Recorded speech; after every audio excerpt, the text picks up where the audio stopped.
ମୋ ନାଁ କୈଳାସ। ମୁଁ ବରିଗମାରେ ରୁହେ। ଆଉ ମତେ ପ୍ରାୟ 4-5 ବର୍ଷ ହେଲା ଗ୍ୟାଷ୍ଟ୍ରିକ୍ ପ୍ରୋବ୍ଲେମ୍ ଥିଲା। କେତେବେଳେ ଲୁଜ୍ ମୋସନ୍, କେତେବେଳେ ଟାଇଟ୍ ମୋସନ୍ ହଉଥିଲା। ଆଉ ମୁଁ ମେଡିସିନ୍ ଏଲୋପାଥିକର ଖାଉଥିଲି, କିଛି ରିଜଲ୍ଟ ହଉନଥିଲା। ତାପରେ ଆସ୍ତେ ଆସ୍ତେ ମତେ ଏଇ ଖରା ମାସରେ ଟିକେ ଝାଡ଼ା ହେଲା, ପତଳା ଝାଡ଼ା। ତାପରେ ମୁଁ ଆଣ୍ଟିବାୟୋଟିକ୍ ଡକ୍ଟରଙ୍କୁ ପଚାରିକି ଆଣ୍ଟିବାୟୋଟିକ୍ ଖାଇଲି। ଝାଡ଼ା 3-4 ଦିନ ହଉଥିଲା, ବନ୍ଦ ହେଇଯାଉଥିଲା, ତାପରେ ଆଉ ଥରେ ଯେମିତି ସେମିତି ଝାଡ଼ା ହଉଥିଲା। ଆସ୍ତେ ଆସ୍ତେ ଦିନକୁ 4-5 ଥର ଝାଡ଼ା ହେଇଯିବାର। ତାପରେ ମୁଁ ଜଣେ Koraput doctor medicine specialist Barik ସାର୍ଙ୍କୁ ଦେଖେଇଥିଲି। ତାଙ୍କେ କହିଲେ ଏଇଟା ଆପଣଙ୍କର ଝାଡ଼ା ନାହିଁ, ଏଇଟା IBS ପ୍ରୋବ୍ଲେମ୍। ଏଇଟା ମସ୍ତିଷ୍କ ସହିତ ଆମର ପେଟର ଷ୍ଟମାକର ରିଲେସନ ରହୁନି। କେତେବେଳେ ହରମୋନ ବେଶୀ ସିକ୍ରେସନ ହେଇଗଲେ ଆପଣଙ୍କୁ ଝାଡ଼ା ହେଇଯାଇଥିବ, କମ୍ ସିକ୍ରେସନ ହେଲେ ଝାଡ଼ା ଟାଇଟ୍ ହେଇଯିବ ବୋଲି କହିଥିଲେ। ତାପରେ ସେ IBS ମେଡିସିନ ଲେଖି ଦେଇଥିଲେ। ନିଦ ମଧ୍ୟ ମତେ ସେତେ ଭଲ ରହୁନଥିଲା, ଛାତି ଧଡ଼ ଧଡ଼ ହଉଥିଲା। ତାପରେ ସାର୍ ସେ ମେଡିସିନ ପ୍ରାୟ ମାସେ ଖାଇବା ପାଇଁ କହିଲେ। 2ଟା ମେଡିସିନ ଦେଇଥିଲେ ରାତିରେ ଖାଇବା ପାଇଁ। ସେଟା ଖାଇଲେ ଟିକେ ଭଲ ଲାଗୁଥିଲା। ତାପରେ ଆଉ ତ ଯେମିତି ସେମିତି 2-3 ଦିନ ଡାଏଟ ଟିକେ କଣ୍ଟ୍ରୋଲ କର ବୋଲତା।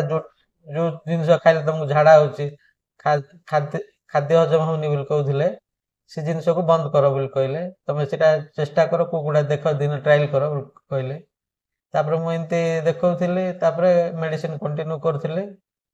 କିନ୍ତୁ ମତେ ସେ ଝାଡ଼ାଟା ଆଉ ବନ୍ଦ ହେଲାନି। ତାପରେ ମୁଁ IBS କଣ ବୋଲି ଭଲକି ଦେଖିବା ପାଇଁ ୟୁଟ୍ୟୁବ ଭିଡ଼ିଓ ସର୍ଚ୍ଚ କଲି।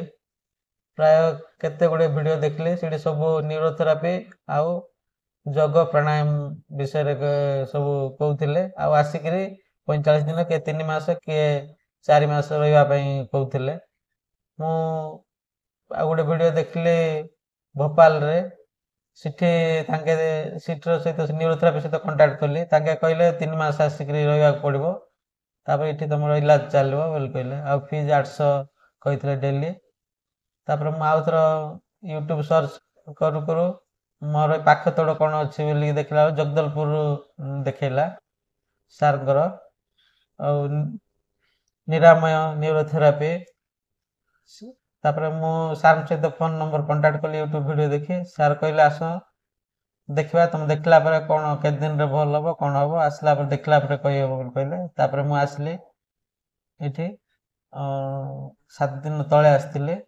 ଆଉ ସନ୍ଧ୍ୟାରେ ଆସିଥିଲି ସାର୍ଙ୍କୁ ଦେଖାଇବା ପାଇଁ, ମିଶିବା ପାଇଁ। ତାପରେ ମୁଁ ତ ସର୍ଭିସ ହୋଲ୍ଡର, ଟାଇମ୍ ମିଳିବନି, ସେ କଣ କରିବି ବୋଲି ସାର୍ଙ୍କୁ ପଚାରିଲି। ନାଇଁ, ସନ୍ଧ୍ୟାରେ ମଧ୍ୟ ଆସିଲେ ହେବ ବୋଲି କହିଲାରୁ ମୋତେ 60 କିଲୋମିଟର ଡିଷ୍ଟାନ୍ସ ତ, ହଉ ସନ୍ଧ୍ୟାରେ ଆସିବି ସାର୍ ସବୁଦିନ ବୋଲି କହିଲି। ତାପରେ ଚେକ୍ କଲେ, ଆଉ ତାପରେ ଥେରାପି ଗଲା ସୋମବାର ଦିନଠୁ ଦେଇଛନ୍ତି। ଏବେ ମୋତେ ଭଲ ଲାଗୁଛି। ଥେରାପି ଦେଲା ପରେ, ନ୍ୟୁରୋଥେରାପି ଦେଲା ପରେ ଭଲ ଲାଗୁଛି। ଆଉ ପ୍ରୋବ୍ଲେମ୍ ସେତେ କିଛି ଜଣାପଡ଼ୁନି, ୱିକନେସ୍ ମଧ୍ୟ ଜଣାପଡ଼ୁନି।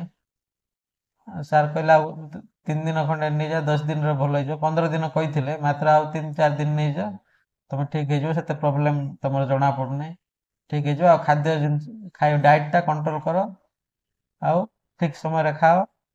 ଆଉ ସକାଳେ ଫ୍ରୁଟ୍ସ, ସିଜନାଲ ଫ୍ରୁଟ୍ସ ଖାଇବା ପାଇଁ କହିଥିଲେ, 300-400 ଗ୍ରାମ ତମର ୱେଟ୍ ଅନୁସାରେ।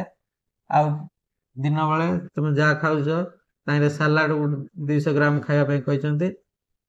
ଆଉ ରାତିରେ ସେ ସେମ୍ ଦିନରେ ଯାହା ଖାଉଥିଲ ସେଇଟା ଖାଇବା ପାଇଁ କହିଛନ୍ତି। ମେଡିସିନ କିଛି ୟୁଜ୍ ନାହିଁ। ଯୋଉ ମେଡିସିନ ଆଗରେ ଖାଉଥିଲୁ ସେଇଟା ଜଷ୍ଟ ଟିକେ ଟିକେ ଖାଉଛି। ମେଡିସିନ ସ୍ପେଶାଲିଷ୍ଟ ଯାହା ଲେଖି ଦେଇଥିଲେ, ସେଇଟା ମେଡିସିନ ତ ଆଣି ଦେଇଥିଲି ମାସେ ପାଇଁ, ସେଇଟା ମଧ୍ୟ ଖାଉଛି। ନ୍ୟୁରୋଥେରାପିରେ ପୁରା ଆରାମ ଲାଗୁଛି, ଭଲ ଲାଗୁଛି ମୋତେ। जियोथेरेपी के बारे में लोगों को क्या क्या कहना चाहेंगे? ମୁଁ ଲୋକମାନଙ୍କୁ ଏଇଟା କହିବାକୁ ଚାହେଁ ଯେ ମେଡିସିନ ଯିଏ ଖାଇ ଖାଇ ବେଶୀ ଦିନ ହେଇଗଲାଣି, ସେଇଟା ସେମିତି ମେଡିସିନ ଖାଇଲେ ମଧ୍ୟ କମ ହବ ନାହିଁ, କମି ଯାଉଥିବ, ହେଇଯାଉଥିବ। କାରଣ ଏହା ଆମ ପେଟର ନ୍ୟୁରୋ ପ୍ରୋବ୍ଲେମ୍ ରହୁଛି, ଷ୍ଟମାକର ଆଉ ଅନ୍ତନଳୀର। ତେଣୁ ଆମେ ତାକୁ ମେଡିସିନ ଦ୍ୱାରା ଭଲ କରିପାରିବାନି ବୋଲି ଭାବୁଛି। ତାକୁ ଏକ୍ସରସାଇଜ ଆଉ ନ୍ୟୁରୋଥେରାପି, ଆସନ ପ୍ରାଣାୟାମ ଦ୍ୱାରା ଠିକ୍ କରାଯାଇପାରିବ। କାରଣ ମୁଁ ଚେଷ୍ଟା କରିଥିଲି ମେଡିସିନରେ ଭଲ ହେବା ପାଇଁ, ମାତ୍ର ହେଇପାରିଲା ନାହିଁ। ମୁଁ ନ୍ୟୁରୋଥେରାପିରେ ଭଲ ହେଇଛି। ତେଣୁ ମୁଁ ଲୋକମାନଙ୍କୁ କହୁଛି ଆପଣଙ୍କର ପାଖ ଯଦି କିଏ ନ୍ୟୁରୋଥେରାପି ଅଛନ୍ତି ପାଖ ତୋଡ଼ରେ ତାଙ୍କ ପାଖେ ଯାଇକି ଟ୍ରିଟମେଣ୍ଟ ହୁଅ। ନହେଲେ ଯଦି ଆମର ଓଡ଼ିଶାର ଲୋକ ଜଗଦଲପୁର ନିୟରେଷ୍ଟ ହେଉଛି ସାରଙ୍କ ପାଖକୁ ମଧ୍ୟ ଆସିକିରି ନେଇପାରିବେ। ଏତିକି ମୁଁ କହୁଛି।